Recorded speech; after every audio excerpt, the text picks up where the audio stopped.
And I don't think it was a coincidence that he focused initially on USAID. That agency tends to have more discretion for how funds are spent by the administration. So that probably makes it easier for sort of Musk to have more of an immediate impact there. And then by raising sort of where is this money going, does that sort of bolster his political standing potentially, at least amongst Republicans, to expand his remit into other agencies to try to pressure congressional Republicans in particular to go along with, hey, let's rein in some of these spending bills for these particular agencies.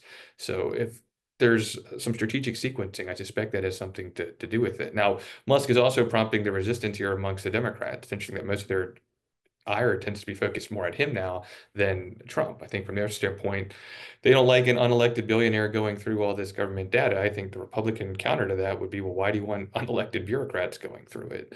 I think the thing to point out too is, Musk proposed this idea of offering sort of workers a deferred buyout, so to speak, to try to, accelerate their exit from the workforce.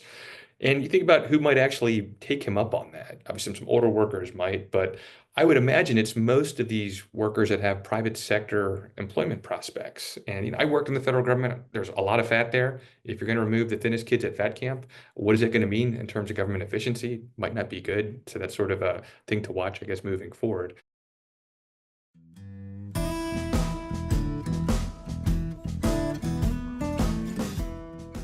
Welcome to RenMac Off Script, where we're going to discuss markets, economics, policy, history, and life. It's the 7th of February, 2025. I'm Jeff DeGraff. I'm Neil Dutta.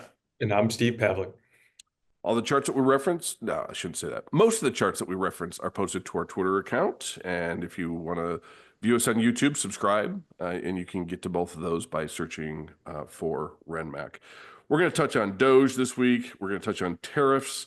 We're obviously going to hit on jobs, some of the market indications that we're seeing and the impact on the economy, as well as policy uncertainty and seasonality. And of course, we'll hit our newly inserted mailbag, and you'll be able to hear from our, he's not an executive producer. He's just a producer. We'll see if we can give him a bump, but our producer, Harry Chen.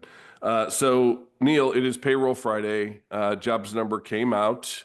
A little soft, but give us your take on exactly what it was, what it means, and how we and listeners should think about it.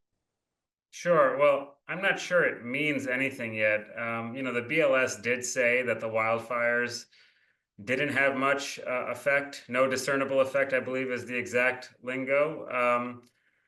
So there is that. Look, I think a couple things.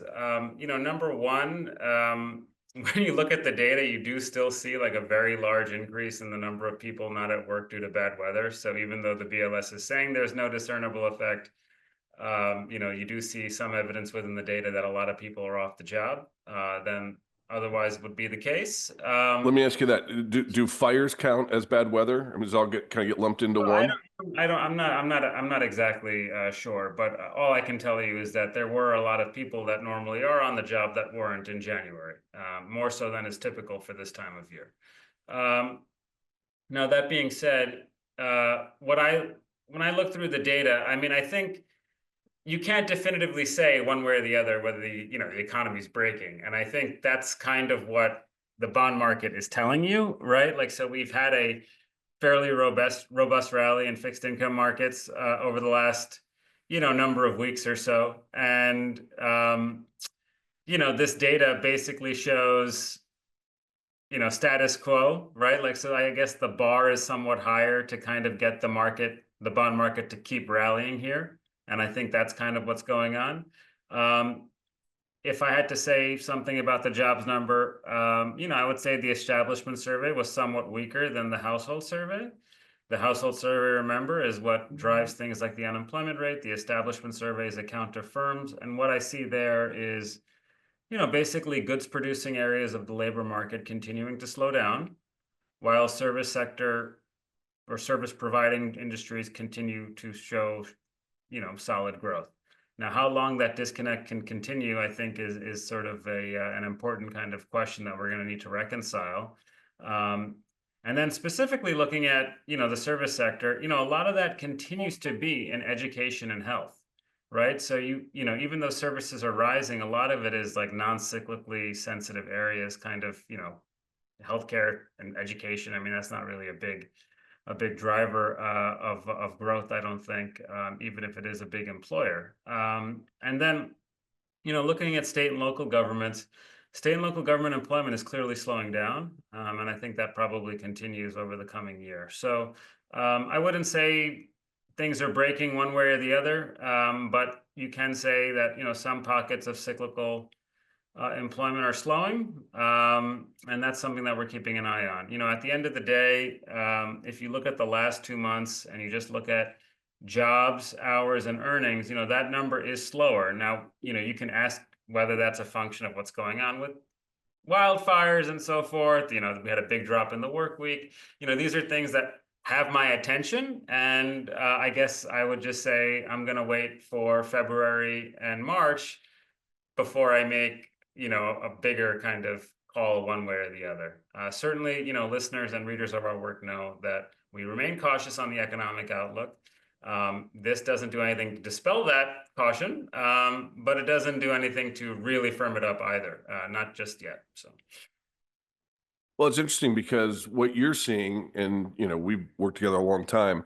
We're not always in the same camp in terms of what the market's reaction is and what the data says, right? But you know, if teasing out what you're saying, which is, look, the cyclical components, and let's read that for what it is. Obviously, you know, rates have an impact on these things, right? The cyclical components of the economy are starting to slow, and we're absolutely seeing that in the markets, right? I mean, housing has been weak for several months. Semiconductors, which I think people need to kind of reconcile with, have been weak and weakening. I mean, you had Skyworks Solutions lose, you know, roughly 25-30% of their market cap in a day yesterday, right? So definitely seeing some slowdown there. While the service sector and some of these other areas, as I say, you know, things that you don't need your wife's permission to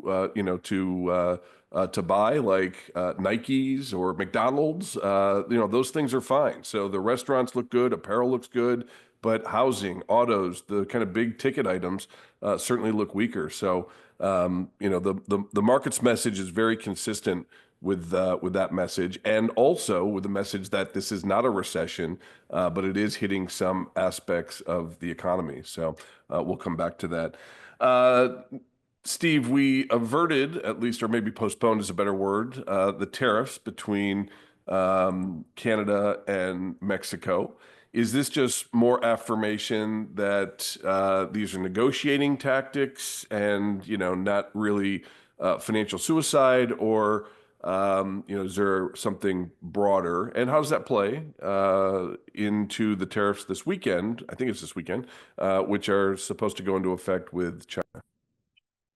Sure. I mean, there are three things you get out of tariffs. You can use them for revenue, you can get trading concessions, or you can use them to protect sort of favorite domestic industries. And I think with Canada and Mexico, the thing that jumped out at me from President Trump sort of linking the issues of concern over the flow of fentanyl and migrants was it was very subjective. Never said that they had to meet a specific measure. And so I think that gave them a lot of flexibility, which leads me to conclude it was mostly about concessions. Now, I think there were a fair number of people, if you just look at the minimal, I would say, relative reaction to it, that sort of anticipated this would either the tariffs wouldn't go into effect, or if they did, they would reach quick resolution, they would be removed. If you just sort of look at where, I guess, you know, the dollar was trading and sort of some of the potentially stocks would be impacted there.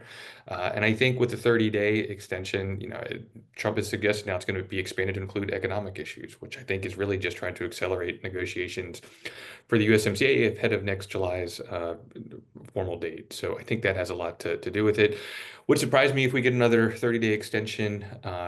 No, not in March, because I would actually put it beginning of April, and that's actually when Trump would have more tools at his in his toolkit, because he directed his trade agencies to provide those. So what does that mean with China? You know, China and the U.S. were not able to reach a resolution, so Trump's 10% tariff went into effect. He also removed the de minimis exemption. So like those e-retailers like Shine particularly hit. Any package under $800 is usually not impacted by tariff duties, gets expedited approval process. So I think that's significant. China's tariffs are scheduled to go into effect on Monday.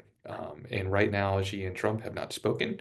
I don't know if either side is sort of waiting for the other to initiate the conversation. 'Cause if you do that, you're more desperate to reach a deal. It wouldn't surprise me if that's probably going on there behind the scenes. But the report suggests that China viewed Trump's 10% bid significantly lower than 60% and sort of suggesting that they're willing to deal with him. And I think that's probably encouraging moving forward. But I guess the thing that worries me is I think right now everybody in terms of the market is largely dismissing the idea that we could stumble into a larger trade war. And I think at some point, if Trump's going to use tariffs as a hostage, you have to be willing to shoot the hostage. And I think that's going to come at some point. I know he's talked a lot about maybe pivoting towards Europe. I don't think if he goes to Europe that they have sort of that same subjective measure like you did with the fentanyl and the migrants to fall back on. And if those European leaders are sort of viewing Trump as the boy who cries wolf, that's how we could potentially find ourselves into, hey, I have to follow through with these tariffs. We have to respond. And that's sort of the worst case scenario. Yeah, no doubt. They've already seen the playbook, right? And the question is does he have a different playbook, or is it the same one? I mean, I got to say that he's or they are flooding the zone. I mean, if that's really his strategy, it is working. I can't keep up, and not that I necessarily want to, but holy cow, there's enough going on. So what is the latest with Doge? Is this just a wrecking ball, or is this a strategic, scalpel being used in the course of really setting out to do what they were promising to do? Yeah, so we probably have to timestamp this at 9:15, just given everything that's going on with Doge and some of the legal challenges there. But there was a lot of discussion before Trump was formally sworn in as to what the structure would going to be. Was it going to be a federal advisory committee, and was it going to sort of focus on big picture policy ideas? I think that was more Vivek Ramaswamy's intention, and that's what a lot of people were anticipating. Whereas Musk now is sort of formally in charge by himself and says, no, I'm more interested into doing, and you talked about that structure before, taking over this US digital service to actually get access to the technology and start looking into where's the money being spent. And we're now getting reports of where that money's being spent. And I think that's raising some eyebrows, to put it politely. And I don't think it was a coincidence that he focused initially on USAID. That agency tends to have more discretion for how funds are spent by the administration. So that probably makes it easier for sort of Musk to have more of an immediate impact there. And then by raising sort of where is this money going, does that sort of bolster his political standing potentially, at least amongst Republicans, to expand his remit into other agencies to try to pressure congressional Republicans in particular to go along with, hey, let's rein in some of these spending bills for these particular agencies. So if there's some strategic sequencing, I suspect that has something to do with it. Now, Musk is also prompting the resistance here amongst the Democrats. It's interesting that most of their ire tends to be focused more at him now than Trump. I think from their standpoint, they don't like an unelected billionaire going through all this government data. I think the Republican counter to that would be, well, why do you want unelected bureaucrats going through it? I think the thing to point out too is, Musk proposed this idea of offering sort of workers a deferred buyout, so to speak, to try to, accelerate their exit from the workforce.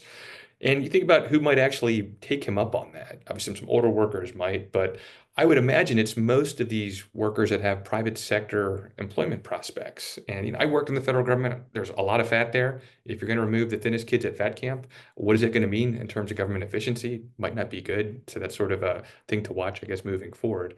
But it looks like that date on whether or not you can accept that offer may be determined after a Monday court hearing. So something to watch. So you think absolutely it was planned that they went after USAID versus the Department of Education first, in terms of their sequencing? Again, I do because USAID, relative to a lot of other agencies and departments, where the administration has more discretion over how those funds are spent compared to the Department of Education, where you have the issue of, well, that's Congress. They've directed a lot of the funds to be spent in a specific manner there. Then you run the risk of running into that impoundment concern.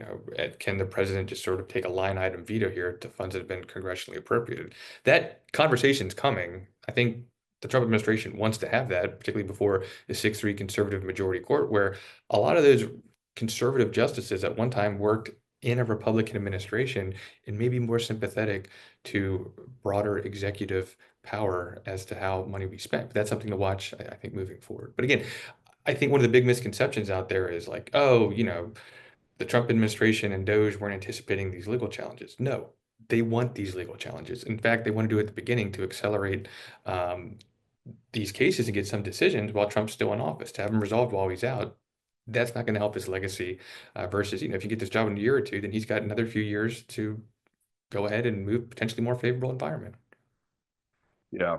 Yeah. I always thought, one of Barack Obama's big missteps was not taking on the big banks, not taking on the financial system when he really had the ability to do it early in his career. He just kind of let the inertia come in. I don't want to know if it was more ideological or didn't really know how the things worked, and kind of let things run ramp shot, and then putting the regulations and the chains on the banks, where you could have really had the opportunity, particularly from a populism standpoint, of saying, hey, look, this needs to be cleaned up. There's too many banks. You guys have been milking this for too long, and here we go. And not doing it by regulation, right? Doing it by really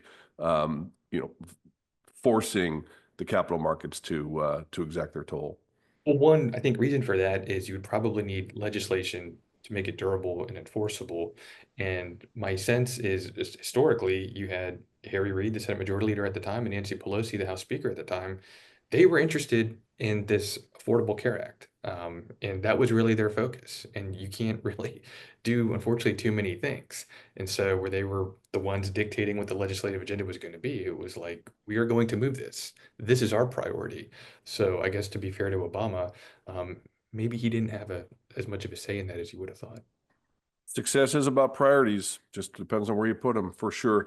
Neil, you had a chart. It was on Twitter earlier this week, I think on the 3rd of February, about manufacturing spending. I don't want to relitigate what we just saw in jobs, but it seemed to support exactly what the jobs number was today, right? In other words, spending on non-residential manufacturing structures declined by 1.3% over the last 6 months.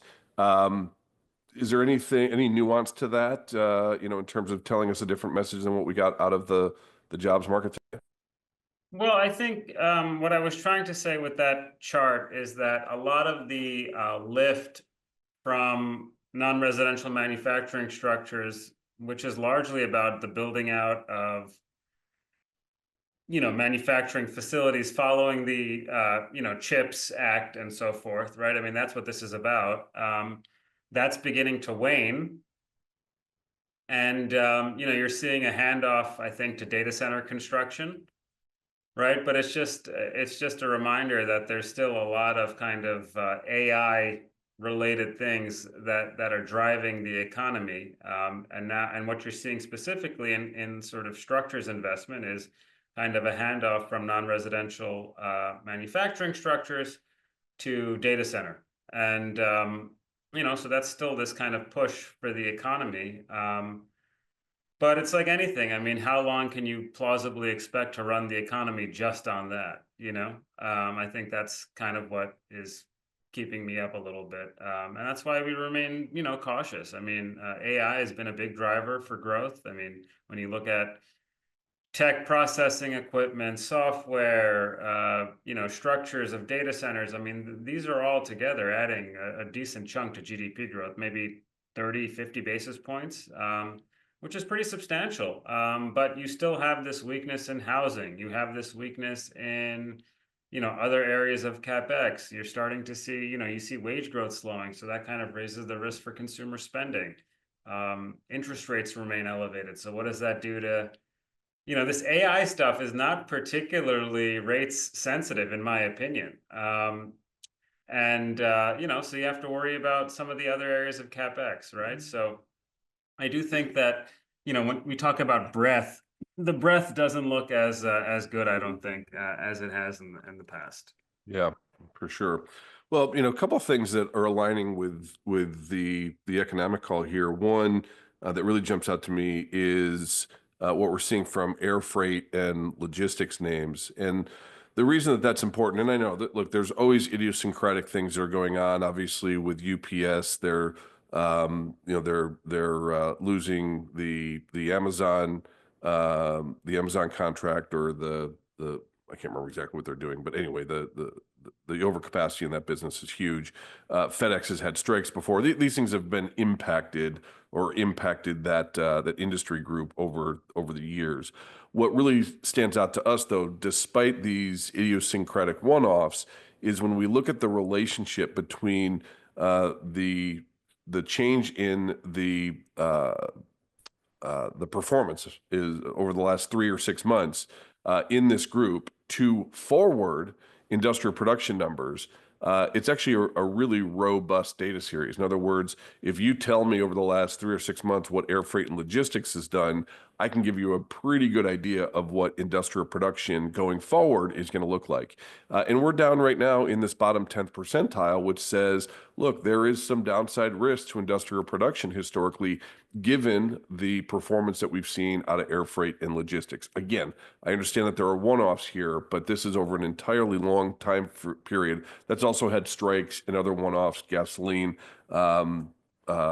cost shocks, et cetera. So that's one thing that I would just keep in mind. Obviously, we've seen deterioration in building products. We've seen it in home builders. We've seen it in semis. Those tend to be fairly cyclical areas of the economy that are important. But at the same time, and again, speaking back or connecting this back to the economic data, we don't see the same thing. In fact, we're seeing improvement in areas of discretionary like apparel, like restaurants, like hotels, et cetera. So this really is becoming more and more bifurcated as we go.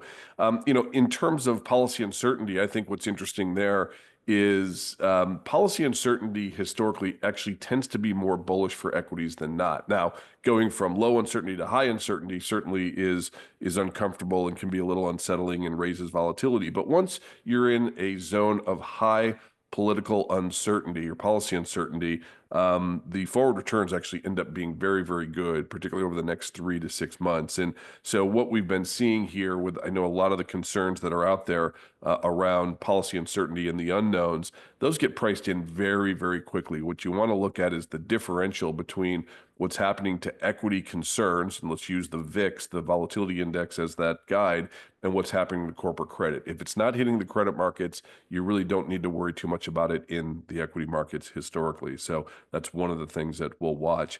I thought last week what was interesting over the weekend, we'll get an update today. We saw commercial hedgers in Bitcoin. So commercial hedgers are people that are using the futures market to hedge their exposure in the physical market, right? In other words, I've got a ton of Bitcoin on my books. I'm uncomfortable with that. I've got this exposure. I'm going to use the futures market to sell forward Bitcoin so that I can neutralize my position, right? And what we're seeing actually is Bitcoin commercial hedgers are net short. They're pretty aggressively net short. What that says is that in their minds, they think that they've got too much exposure, upside exposure, long exposure to Bitcoin, and they're using futures to offset that. Historically, their positioning in the futures market is directionally more predicted than not for Bitcoin. In other words, you look at what they're doing in the futures market and you follow their lead. And so that short position in Bitcoin makes us a bit uncomfortable with what we're seeing. Trends are still in place. Trends still look good. This is a big consolidation, but I do think that there's some susceptibility there if we use the historical reference of what commercials do with Bitcoin overall. And then finally, let's talk about seasonality. February tends to be the second weakest month of the year, followed or behind only September. So in September, you have a 45% probability, this goes back to 1928, 45% probability of positive returns. The mean return is down 50 basis points. The average return is off more than 100 basis points. That's in September. So it tells you that there's downside skew in September. Those same data points for February, not as bad, but there's a 53% probability of positive returns over the last, 96 years. The average return is just a whisker negative. The median return is about 25 basis points. So certainly better than September, but there does tend to be some choppiness that we see in in the markets in February. All right, we had a lot of, we're going to do our mailbag segment. We had a lot of input this week. And again, if you give us your comment on Twitter, we'll send you a hat, a RenMac hat. Last week, actually, we had a really nice comment from Prakash from Twitter. He enjoys the podcast with a nice Kai. So I think that's tea. Is that tea? That's tea, It's right? chai. I think it's Oh, chai. it's chai. It's even Yeah. worse. That goes back to my fraternity days. I'm sorry. Yes. That's terrible. Is it tea? Let's go. I mean, you did a better job pronouncing his name than you did chai. Yeah. That was a crapshoot too. I mean, it's that Midwest accent, all that exposure I get. Well, let's go. Let's go to the mailbag with Chase Lee, and we're going to bring our own Harry Chen for the mailbag segment. Harry, what is Chase Lee's question? Okay, his question is the common line drawn is between prices and tariffs.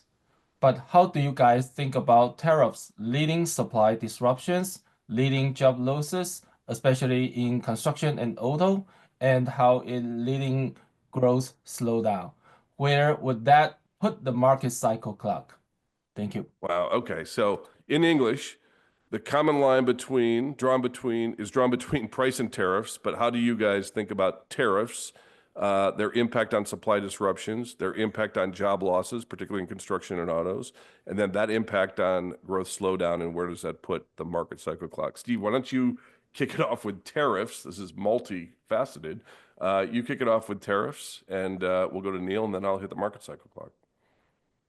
Well, sure. I mean, I think the big thing is what's the rate of the tariff going to be and what's the duration? And I think that's where it's a difficult question, honestly, to answer, because it goes back to sort of where we began that podcast as to, do you think Trump's really going to go through with this, and how long do you think it's going to be in there? So I guess that's my sort of Washington wishy-washy way of saying it depends, and I'm not really sure. But if you assume that you're going to have a higher rate for an extended period of time, then I think that's obviously going to lead to greater disruption. Conversely, if it's just a negotiating tactic, and if rates are going to be relatively low, like the 10% rate against China, then it'll have less impact. But I guess I yield to Neil as to what that economic impact might be. Well, I think with respect to tariffs, I mean, it's Jerome Powell, I think at the last press conference, made a very revealing comment where he said, we hear from our business contacts that consumers have had it with price increases. So just because you put a tariff on doesn't necessarily mean that the prices for consumers will rise, because it could be eaten up to some extent by corporate profit margins. And so, essentially, companies suffer profit, hit to their margins, which is bad enough because that will in turn weigh on employment, which will then in turn weigh on consumer spending. Yeah, I mean, I don't know that it's a good thing. There has been a lot of chatter, of course, around the uncertainty that's created by tariffs. Obviously there is a the on-off switch. I mean, will he, won't he? When you're holding businesses in kind of suspended animation over what they want to do, what you're going to potentially do with tariffs, I mean, that could ultimately, weigh on business confidence, which has been, quite robust. I mean, the business community, generally speaking, I think, has been giving the new administration the benefit of the doubt with respect to the policies that they plan to pursue this year. But if you continue to see this, yes, no, maybe so with respect to tariffs, that could start to weigh a little bit more on business confidence. Of course, there are other things that will keep business confidence up, primarily the extension of the tax law and the deregulatory agenda that the administration is pursuing. So it's not all bad, but you kind of have to look at it as a three-legged stool, right? With the president's economic agenda. Tariffs are one part of the stool, it looks like. And they're using them for a variety of reasons. I mean, quite frankly, right now, the tariffs are being used largely for reasons unrelated to economics. I mean, it's fentanyl, it's, immigration enforcement, things like that. So it's tariffs, it's deregulation, and it's tax and spend, right? And we're going to get more clarity around the tax and spend thing as the year progresses. And businesses, I think, seem somewhat enthusiastic around the regulatory agenda. So it's important to kind of think about the sequencing of things. The last thing I'd say is, tariffs are inflationary if the nominal anchor is changing, right? I mean, let's say, to me, it's a tax increase. That's what I think tariffs are, right? It's a tax increase. Are tax increases inflationary or deflationary? If nothing else is changing, right? So if consumers are seeing weaker wage growth and tariffs are put on, then people will have to allocate more of their household budget towards the goods that are being tariffed. They'll have less to spend elsewhere, and that'll ultimately force the prices for those things to go down.